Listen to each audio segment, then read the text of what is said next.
घर में मेरे बेटे के मुंडन की तैयारी चल रही थी। पति और जेठ जी को छुट्टी नहीं मिली थी तो सब अकेले ही देख रहे थे। घर में लोग तो बहुत है पर होता है ना, जिसका काम वो जाने, हमें क्या जो बताएगी कर देंगे वाले डायलॉग सभी के मुंह से सुन रहे थे।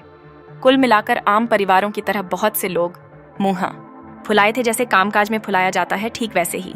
तभी घर आए हलवाई ने बोला कि बाहर का आंगन जहाँ गाय भैंस बंधी जाती वहां भी गोबर से लिपाई करा दो। पर अंकल हमें तो लिपाई करनी नहीं आती, हमने जवाब दिया। देखो गांव में कोई मिले तो उसे बुला लो, अंकल ने जवाब दिया। मैं अंदर आकर एक एक करके सबसे कहने लगी कि कोई लोग गांव में किसी को, पर सबने यही कहा कि अब गांव में कोई लिपाई नहीं करता है किसी के यहाँ।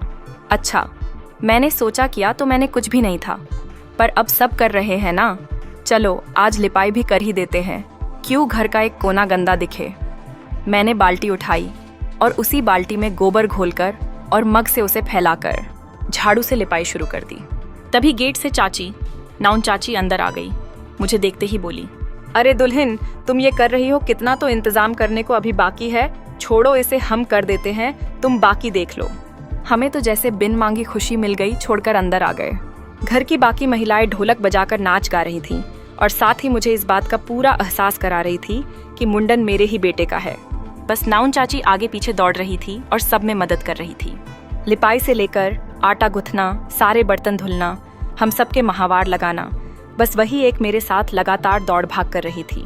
खैर जैसे तैसे मुंडन निपटा, अब आई सबको नेक देने की बारी। जिसको जो देना था दिया बची थी नाउन चाची। मैं अंदर गई और सेब से एक जोड़ी पायल लेकर आई और उन्हें देते हुए बोली, चाची मेरे बेटे के मुंडन में सबसे ज्यादा खुश आप ही थी, आप ही बस मेरे साथ बराबर लगी थी। मैं लाई तो आपके लिए साड़ी ही थी, पर आप ये भी रख लीजिए। और उन्हें वो देकर मैंने जैसे ही उनके पैर छूने चाहे, वो पीछे हट गई। अरे दुल्हन, तुम हमारे पैर नहीं छुओ, हम नीचे हैं तुमसे।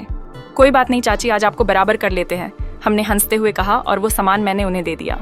हालांकि इसके बाद कई दिनों तक घर वाले मुझसे बहुत नाराज रहे, क्योंकि शायद मैंने ठेस पहुंचा दी थी लास्ट में सबके मन को। पर मैं मन बहुत खुश थी। भला बताओ, ईश्वर की बनाई एक जैसी रचना में कोई छोटा बड़ा कैसे हो सकता है। शायद मेरे घर वाले भी समझ चुके थे कि उनकी बहू अलग है, वो वही देखेगी जो उसे खुद की आंखों से दिखेगा। मेरे अपने जानते हैं मैं ऐसी ही हूँ और मुझे अपने ऐसे होने पर कभी अफसोस नहीं होता है।